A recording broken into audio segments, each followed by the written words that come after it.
Бүгүн коопсуздук жаатында тарыхый күн, тарыхый учур орун алууда. Анткени Улуттук коопсуздук мамлекеттик комитети жаңы имаратка ээ болду. Мен артымда турган бийик жаркыраган имаратта мындан ары өлкөнүн коопсуздугу, калктын тынчтыгы үчүн кызмат көрсөтүлөт. Ал эми бүгүн анын расмий ачылуу аземи өлкө башчысы Садыр Жапаровдун катышуусунда өтүп жатат.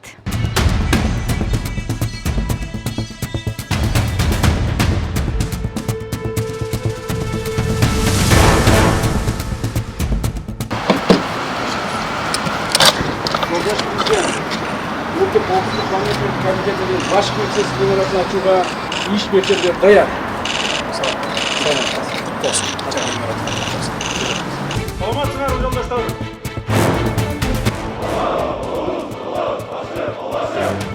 Жаңы имаратыңар менен куттуктаймын.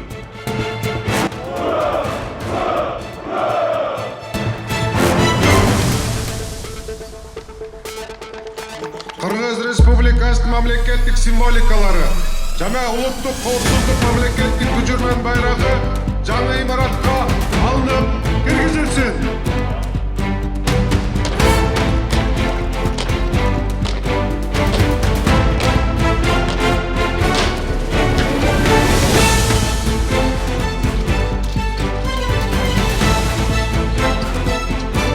Камера алардын функциясы дрон аймагынын ичинде учуп келсе, ошону жакындатып берет, монитордун аппаратына чыгарып берет.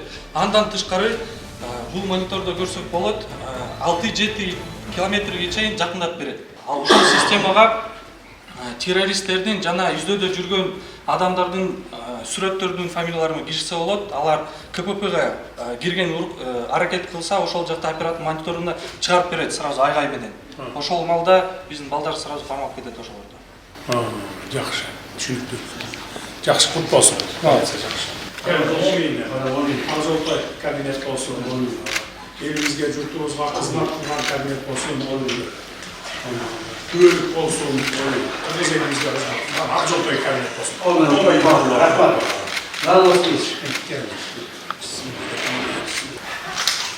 Eski kabineti tavsiye sanırım. Var tavsiye her istersen kalıp gücünü bundan çıktı.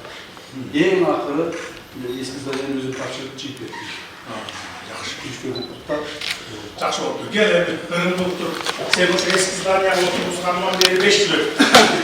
Дагы угаза отургузуп көрөт. Бул жерде дагы көп şey.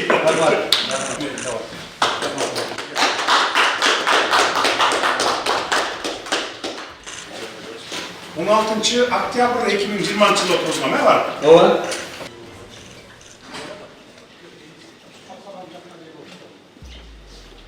Шундай бардык стандартный кабинет залдар. Бардык залдарда ушундай стандартный сонун кабинет. Жакшы, мен сотрудниктардыкine да силердикine кем албак. Квадратный чоң. Спортзал эми бул супер современный спортзал болду да. Караң звуктары чыкпайт. Стандарт экен, э? Бул жерде волейбол, баскетбол, футбол барлыгы жасалды.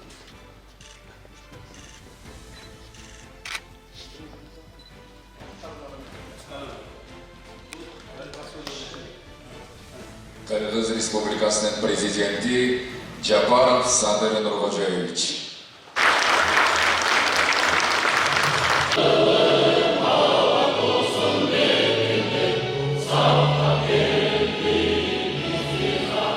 Улуттук коопсуздук комитетинин урматтуу кызматкерлери жана кадырлуу ардагерлери, салтанаттуу иш-чаранын ардактуу меймандары. Бүгүнкү күндө дүйнө жүзү ыкчам өзгөрүүлөргө күбө болуп, өнүгүү өтө тездик менен жүрүп жатканы баарыбызга маалым. Дүйнөдө болуп жаткан өзгөрүүлөр улуттук коопсуздуктун маанисин мурдагыдан дагы арттырууда. Ушундан улам өлкөбүздүн коопсуздугун камсыз кылуу үчүн стратегиялык кыргызчылык менен иш алып барышыбыз өтө зарыл. Мына ушундай шартта коркунучтар менен чакырыктарга дайыма даяр туруу, аларды алдын алуу үчүн чалгындоо жана контур чалгындоо иштеринин натыйжалуулугун арттыруу, эл аралык терроризмге жана экстремизмге акыркы замандын чоң көйгөйүнө айланган киберкылмыштуулукка каршы натыйжалуу күрөштү ар тараптан колдоо кажет. Бүгүн биз ошол ары татаал ары түйшүктүү, ары жоопкерчиликтүү жүктү тартып келаткан Улуттук коопсуздук мамлекеттик комитетинин борбордук аппараты үчүн курулган эң алдыңкы заманбап талаптарга жооп берген жаңы административдик имараттын салтанаттуу ачылыш азелине күбө болуп турабыз. Жаңы имаратыбыз баарыбызга кут болсун, жаңы журтубузга кут болсун, ак жолтой болсун. Баарыңыздарды алгач борбордук аппараттын жаңы имараттын ачылыш азели менен чын дилимден куттуктап кетейин. Дүйнөдөгү, анын ичинде Борбор Азиядагы саясий ырдаал алдыга коюлган максаттарга жетүү үчүн улуттук коопсуздук органдарынан ыкчам иш аракетти, күжүрмөн, кесиптик даярдыкты, дыкат талдоо жүргүзүүнү жана чечкиндүүлүктү талап кылат. Биз бүгүнкү күндө жаңы Кыргызстанды куруу жолуна түшүп, мамлекетибиздин жаркын келечеги үчүн жан берип жатканыбызда өлкөдө коопсуздуктун сакталышы абдан маанилүү. Мындай учурда Улуттук коопсуздук мамлекеттик комитети өлкөнүн конституциялык түзүлүшүн коргоо, бүтүндүгүн сактоо, терроризмге, коррупцияга каршы аракеттенип, контрчалгын, маалымат аналитика сыяктуу иштерди үзгүлтүксүз жүргүзүү аркылуу өлкөнүн ишенимдүү таянычына айлана алды. Буга албетте ардагерлерибиздин да салымы зор экенин белгилей кетейин. Өзүңүздөргө белгилүү болгондой, чекисттердин бир нече муундарынын талыкпаган аракетинин аркасында мамлекеттик улуттук коопсуздукту камсыздалып, айрым учурларда алар мамлекеттин тарыхый жолун өзгөрткөн татаал маселелерге өмүрлөрүн арнап келишкен. Улуттук коопсуздук кызматынын өлкөбүздүн тарыхындагы орду жөнүндө сөз кылганда маркум Жумабек Асанкулов, Анарбек Бакаев, Усут Муканбаев өңдүү агаларыбыздын аттарын атабай кетүүгө мүмкүн эмес. Мекенге кызмат өтөөнүн бийик өрлөгүн көрсөткөн бул атуулдарыбыздын рухуна чын жүрөгүбүздөн таазим этебиз. Ал эми ардактуу эс алуудагы Таштемир Айтбаев, Турар Рыскелдиев, Зайырбек Юнусалиев сындуу агаларыбыздын эмгек жолу мекенчиликтин үлгүсү болуп калгандыгын белгилей кетейин.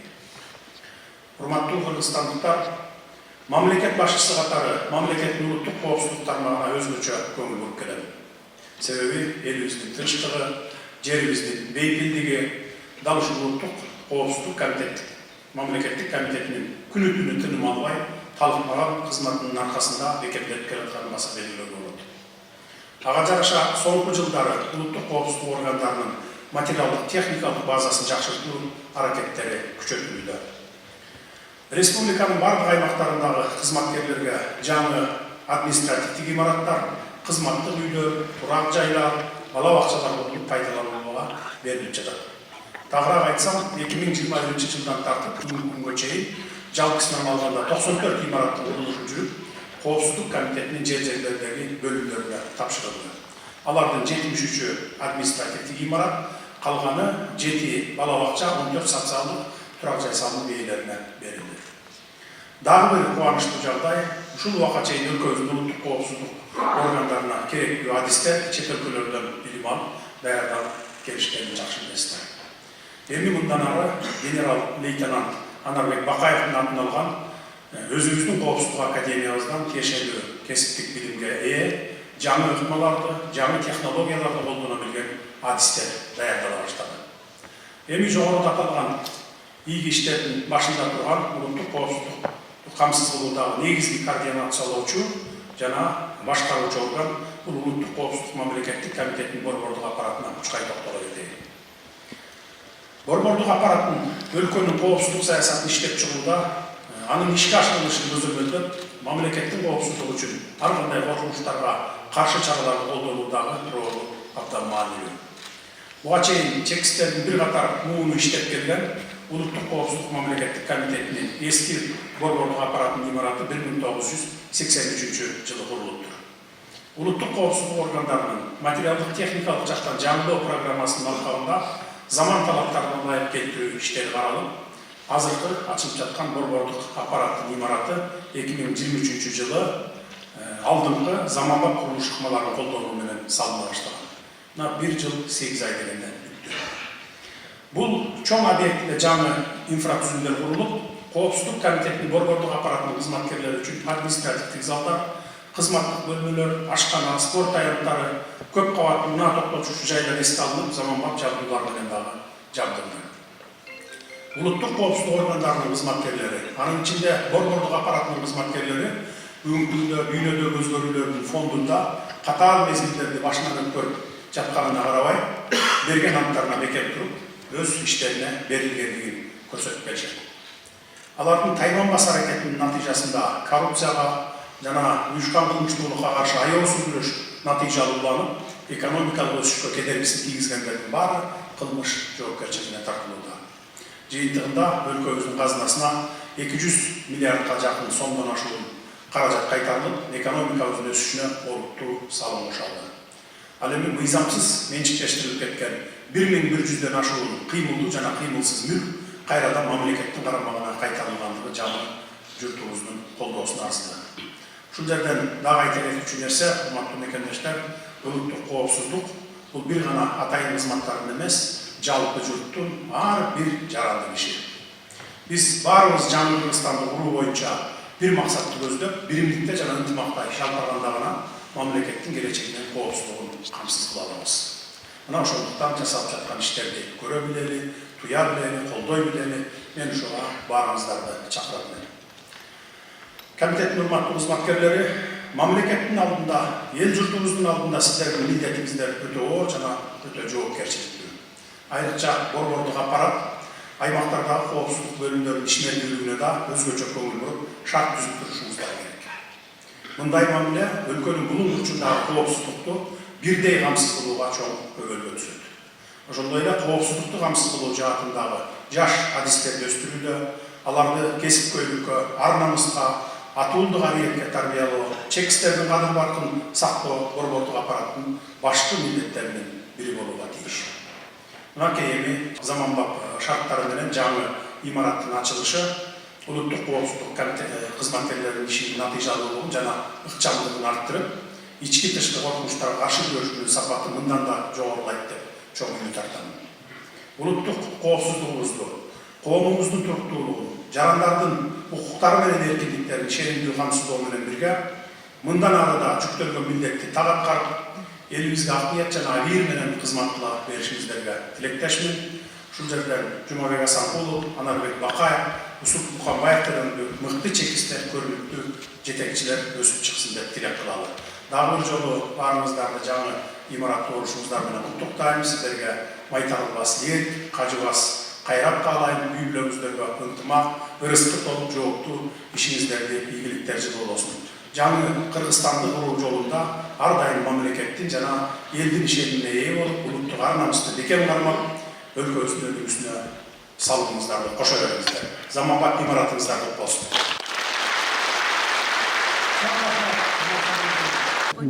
Мен оюмча абдан бир жакшы ой менен келечегин жакшы түшүнүп, абдан жакшы салынган имарат болгон экен. Буюрса ушул жерде иштегендерге, конокторго келгендерге кандай гана деңгээлде болбосун, абдан жакшы ушул оюсун түзүп берилген экен. Өзгөчө иштегендерге, аймагы дагы, кириш чыгышы дагы, отурган жерлери дагы абдан жакшы, бийик деңгээлде салынган имараттардын бири экен. Буюрсун ушулар жакшылыктар болсун, ийгиликтер болсун. Эми жетекчиликтин милдети өзүнүн кол астында иштеп аткан кызматкерлерине зарплатасын, анан иштегенге шартын жазап беришти. Анан мындай тапшырманы урматтуу президент Садыр Нуркожоевич ар бир министрге өкмөттүн өзүнө коюп берген. Эми сиздер билесиздер, 500га жакын социалдык объектилер 3 жылдын ичинде курулуп бүттү. Мунун проектисин да бекитип аткандан да мен министрлер кабинетинин төрагасы элем, администрациянын жетекчиси. Ушу Камчыбек Кыдыршаевичтин өзүнүн кызматкерлерине шарт түзүп берүү боюнча өзүнүн өжөрлүгү, ошо финансовый источниктердин табууда бул эң чоң чечимдердин бири болду дейм. Бирок ушунун баарын турмушка ашырыш бул жөнөкөй эле кишилердин колунан келе бербейт. Мына мен өзүм ыраазы болуп атам. Камчыбек Кыдыршаевич ушуну баштап атканда баарыбыз чогулуп келдик элек, президент менен Камчыбек Кыдыршаевич. Анан буюрса ушуну бүтүрүп киргениңерди көрсөк жакшы болот эле деп Кудайдан тиленип койдук элек. Абдан сонун шарттар түзүлдү. Мындай шарт эми ар бир министрликке дагы түзүп берейли деген ниетибиз бар эле. Буюрса ал дагы ишке ашат деп атам. Эң алдын ала ушу бизге туруктуулук керек, стабилдүүлүк керек. Ана мен ойлап атам, ушу күч органдарынын арасынан улуттук коопсуздук комитетинин өзүнчө ролу бар. Бул алдын ала профилактика кылуу боюнча. Тилекке каршы 3 революция, бизде ар бир революция болгон сайын 5 жылга, 10 жылга артка кетип аттык да. Мына ошентип 30 жылыбызды өткөзүп алдык. Мына бизге саясий стабилдүүлүк болсо, биринчи ирет. Тынчтык болсо, анан ынтымак болсо, экономика өсө турганын биз далилдедик да. Мына азыр бюджетибиз 700 миллиардтан быйыл ашат деп атабыз. Биздин астыбызда бир топ максаттын баарын президент коюп койду. 2030 жылы бизде 30 миллиард доллар ички дүң продукциябыз болуш керек. Ал эми 2050 жылга болсо бизде 200 миллиард доллар болот. Ички дүң продукциябыздын көлөмү. Анан биз орто өнүккөн өлкөлөрдүн катарына киребиз деген программабызды турмушка ашырыш үчүн Коопсуздук комитети бизге саясий стабилдүүлүктү, тынччылыкты кармап бериш керек да. Мына ошол эркиндей ролу болгон үчүн бул мекемеде иштеп аткан кызматкерлердин баарын ушундай татынакай шарттын баарын түзүп берди. Урматтуу президентибиз менен бул комитеттин төрагасы, вице-премьер Камчыбек Кыдыршаевич. Мен ойлоп атам, ушундай туруктуулук боло бере турган болсо, биз астыбызда турган пландын баарын аткарабыз деп. Баарына ийгилик каалап коюш керек. Мына ушундай татынакай имаратта бул комитеттин жасап аткан жумушу, ыргагы мындан дагы 2 эсе, 4 эсе көтөрүлүш керек деп мен ойлойм да. Дайым эле тынччылык болсун, булардын жумушу такай ушу алдын ала иштерди жүргүзүп, элибизге тынччылыкты тартууда, саясий стабилдүүлүктү бекемдөө. Мына ошону аткарат деп биз ишенебиз. Но мне, во-первых, есть чем сравнивать. Я работал в старом здании и посмотрел сейчас новое здание, и должен отметить, что это здание приспособлено для работы. И я обратил внимание, как, значит, будут работать рядовые сотрудники. Это тоже очень важный момент. А также, как могут принимать граждан. То есть здесь все условия для того, чтобы работали, во-первых, эффективно. Во-вторых, забота о каждом сотруднике. И здание предусмотрено до мелочей, вплоть до пожарной безопасности, значит, как здесь продумана система вентиляции и так далее. То есть на самом высоком уровне, очень строго, лаконично и в то же время с большим вкусом. Это один момент. И что очень важно, мне понравилось, что это здание находится, во-первых, в центре, удобно для людей, чтобы здесь работать. И главное, что здесь такие условия, которые позволяют сравнивать с другими аналогичными спецслужбами. Я бывал во многих странах, видел спецслужбы, их здания, и могу сравнить и сказать, что это очень выгодно отличается от других. Я желаю удачи, и чтобы это хорошо акжалтой ушул имарат болсун. Бул да болсо биздин ушул коопсуздукка болгон көңүл буруунун эң жогорку даражасы деп эсептейт элем. Анткени бар жок жерде биринчи шартты кызматкерлерге түзүп бергенде гана ошол жумуш оң жагына чыгат. Ошондуктан буга чейин урматтуу генерал Камчыбек Кыдыршаевич жерлердеги ушул коопсуздук кызматынын имараттарын бүт баарын жаңылап келип, акырында башкы имаратын заманбап бүгүнкү мындай ачыгын айтканда мамлекетибиздеги биринчи орундагы курулуш болуптур да. Ушундай имараттын ачылуу аземинде турабыз. Жалпы кызматкерлерге ийгилик каалаймын. Өлкөбүздө дайыма тынчтык болсун, өлкөбүздүн коопсуздугу сакталып, бүтүндүгүбүз бекем болуп, өнүккөн өлкөлөргө карап кадамыбыз арыштуу болсун, байсалдуу болсун. Дайыма ушундай жакшы жаңылыктардын гана күбөсү болуп жүрө берели. Бул жерде биз толугу менен өзүбүздө көзүбүз менен көрүп, чындыгында эң акыркы заманбап талапка жооп бере турган имараттардын бири болуптур. Бул албетте биздин коопсуздугубуздун, мамлекетибиздин коопсуздугунун пайдаланууна эң чоң өбөлгө түшөт деп биз эсептейбиз. Жана бул жердеги мындан ары кызмат кылган биздин улуттук коопсуздук кызматкерлерине чынын айтыш керек, Камчыбек Кыдыршаевич тарабынан буга чейин эгемендүүлүк алгандан бери улуттук коопсуздук кызматына аябай чоң жана жакшы көңүл бурулду десем мен жаңылышпайм. Себеби дегенде бул билим берүү тармагынан десе бала бакча, саламат сактоо тармагынан десе ал жагынан, спорт тармагынан десе спорт тармагынан дагы улуттук коопсуздук кызматынын кызматкерлерине эң мындайча айтканда эң акыркы үлгүдөгү шарттар түзүлүптүр. Бул албетте бизди сүйүндүрөт, кубандырат. Бул бир гана биздин улуттук коопсуздук кызматында эмес, башка тармактарда дагы өнүгүп атканы көз көрүнүп турат. Бұл біздің Қырғызстанымыз үшін тарихи күн. Анткени бұл жаңы біз егемендик Кыргызстаныбыз эле эмес, ага чейинки деле убакыт алып көрсөк, карап көрсөк, мындай биздин имараттардын өзү эле коопсуздук комитети үчүн салынган эмес да, курулган эмес. Илгерки бойдон эле билесиздер, ошол бүт имараттарда отурган биз баардык региондордо алдын ала алгач ошолордун иретине келтирип жаңы имараттарды курдук. Ал эми бул жактагы центральный аппарат, борбордук өзүнүн аппараты дагы ошол жака көчкөнү. Бул биринчи кезекте ошол жакта комитеттин ичинде иштеп аткан сотрудниктердин баардыгына шарт түзүп берүү. Жөн эле шарт түзүп беребиз, ошондой шарт түзүп бергенден кийин алардын ишмердүүлүгүнүн иштеши, оперативдүүлүгү, азыркы заманбап технологияларын эске алуу менен алардын заманбап технологиялык колдонуу иш-чаралары бат-бат, ылчам эффективдүү жүрөт. Ошондуктан мындай имараттар бизге керек. Анан өтө жакшы, өтө кооз болуптур. Өтө мындай биздин келечеги үчүн, мамлекетибиздин коопсуздугу үчүн дагы бул чоң ролду ойнойт. Ошондуктан куттуктайбыз дагы. Өзүм да бүгүн бул жаңы улуттук коопсуздук кызматынын жаңы имаратын көрүп, өзүм да кубанып атам. Бүт ветерандар да кубанып атабыз. Себеби биз болсо биринчи ушул улуттук коопсуздук кызматынын бособосун аттап жүргенде биринчи зданиябыз азыркы жаңы тарых музейи бар эмес, бош жерде болчу. Экинчи имаратыбыз азыркы жана Держинка бульварындагы имарат эле. Мына бул алдагы илгери 82-жылы улуттук коопсуздук кызматына өткөрүлүп берип, СССР учурунда Германиянын проектиси боюнча түзүлгөн проект болчу. Анан мына азыркы 3-чү имарат болуп атат улуттук коопсуздук кызматынын.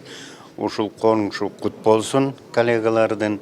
Бул дагы улуттук коопсуздук кызматынын ушул мамлекеттин тарыхында ордун, ролун, мындай таасирин мындай көңүл бурулгандын негизинде болуп атат. Өлкө президенти, өкмөт, парламент дагы ушунун баарын түшүнүп, улуттук коопсуздук кызматынын жетекчилиги да ушул эң биринчи ирет өлкөнүн өнүп өсүшүндө эң биринчи ирет коопсуздук маселесин чечиш керек. Коопсуздук маселеси чечилсе, анда ички тышкы саясатта чечилет, экономикада чечилет, социалдык маселелер да чечилет. Эми мына ушул маселелерин түшүнүп, мына президент болуп, улуттук коопсуздук кызматынын төрагасы болуп туруп, мына бүгүнкү күнү чоң иш жасап туруп, бул имаратты жалпы улуттук коопсуздук кызматынын офицерлерине, жалпы жааматына тапшырып берүүгө аткан азам өтүп атат. Мындайча айтканда жаңы конуш болуп атат. Ошол конушу Ак Жол той болсун, уш жерден чоң ийгиликтер жаралсын. Анан ушул улуттук коопсуздук кызматынын кызматкерлерине дагы ушул биринчи иретте ден соолук, анан бүт күч аракетин, билимин, тажрыйбасын, адистигин ушул өлкөнүн коопсуздугуна жумшаш керек.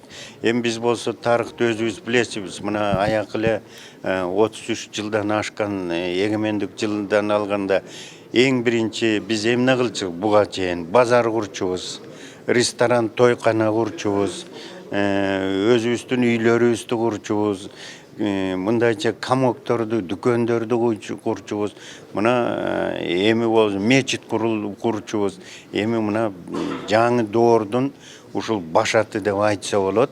Мына биринчи ирет ушул жанагы ынтымак ордо курулгандан кийин өкмөттүн жаңы имараттары мына ошондон кийин улуттук коопсуздугунун ошол ролун, ошол маанисин түшүнүп туруп, мына улуттук коопсуздук кызматынын имараты курулуп атат. Мен ойлойм, жакын арада 1 жылдан кийинби жалпы өкмөттүн дагы имараты да ушундай берилет. Негизинен бул баягы өлкөнүн өнүп өсүп алдыга жылып баратканын белгиси болот. Кыргыз мамлекетинин коопсуздук сактоого абдан жакшы шарттар түзүп атат. Мындай шарт болгон эмес эч убакта. Бул жерде бардыгын айлык бар экен, мына көрүп чыктык. Только иштеш калып турду. Иштеп, Кыргыз мамлекетинин коопсуздугун сакташ керек.